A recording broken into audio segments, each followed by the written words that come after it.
రేపు మహబూబాబాద్ కేంద్రంలో జరగనున్న మాజీ సీఎం కేసీఆర్ రోడ్ షోను విజయవంతం చేయాలని ఎమ్మెల్సీలు సత్యవతి రాథోడ్, రవీంద్రరావు పిలుపునిచ్చారు. కార్యకర్తలు, అభిమానులు, మహిళలు, యువత, రైతులు అధిక సంఖ్యలో పాల్గొని కేసీఆర్కు అపూర్వ స్వాగతం పలకాలని కోరారు. జాతీయ పార్టీలు రోజుకొక ఆదరణ కోల్పోతున్నారని వారు ఆరోపించారు. ప్రజలంతా కాంగ్రెస్కు ఎందుకు ఓటు వేశామని పశ్చాత్తాపం పడుతున్నారని చెప్పుకొచ్చారు. మహబూబాబాద్ పార్లమెంట్ పరిధిలో ఉండే బీఆర్ఎస్ పార్టీ శ్రేణులు, అలాగే ప్రజలు, రైతులు, మహిళలు, యువకులు, మేధావులు, విద్యావంతులు అందరి తరఫున వారికి హృదయపూర్వకంగా స్వాగతం తెలియజేస్తా ఉన్నాం.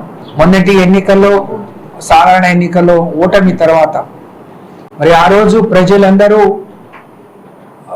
కేసీఆర్ గారు 10 ఏళ్లలో ఇంత అభివృద్ధి చేస్తే కాంగ్రెస్ పార్టీ 420 హామీలు ఇస్తూ ఉంది, 6 గ్యారంటీలు చెప్తా ఉంది, ఏం చేస్తుందో ఒక్కసారి అవకాశం ఇద్దామని ప్రజలు ఓట్లేస్తే అది కేవలం అధికారం కోసం, అవకాశాల కోసం మాత్రమే ఇచ్చిన హామీగా మరి ఈ 100 రోజుల్లో తేలిపోయింది. వాళ్ళు ఏమీ చేయలేను, కేసీఆర్ చెప్పింది తప్ప ఒక్కటి కూడా కొత్తగా వాళ్ళు ఇచ్చింది లేదు, చేసింది లేదు.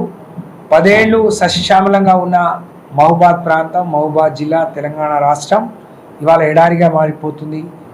కాబట్టి ప్రజలు ఆ రోజు పొరపాటు జరిగింది, కేసీఆర్ని ఓడగొట్టుకొని మేము నష్టపోయినాం, కాబట్టి దీన్ని సరి చేసుకోవాలి, కేసీఆర్కి జరిగిన నష్టాన్ని ఈ ఎన్నికల ద్వారా సరిచేయాలని ఎదురు చూస్తున్నట్టు మేము తిరుగుతా అంటే కనిపిస్తుంది. కాబట్టి మహబూబాద్ పార్లమెంట్ పరిధిలో ఉండే బీఆర్ఎస్ పార్టీ శ్రేణులు, అలాగే ప్రజలు, రైతులు, మహిళలు, యువకులు, మేధావులు, విద్యావంతులు అందరి తరఫున వారికి హృదయపూర్వకంగా స్వాగతం తెలియజేస్తా ఉన్నాం. మొన్నటి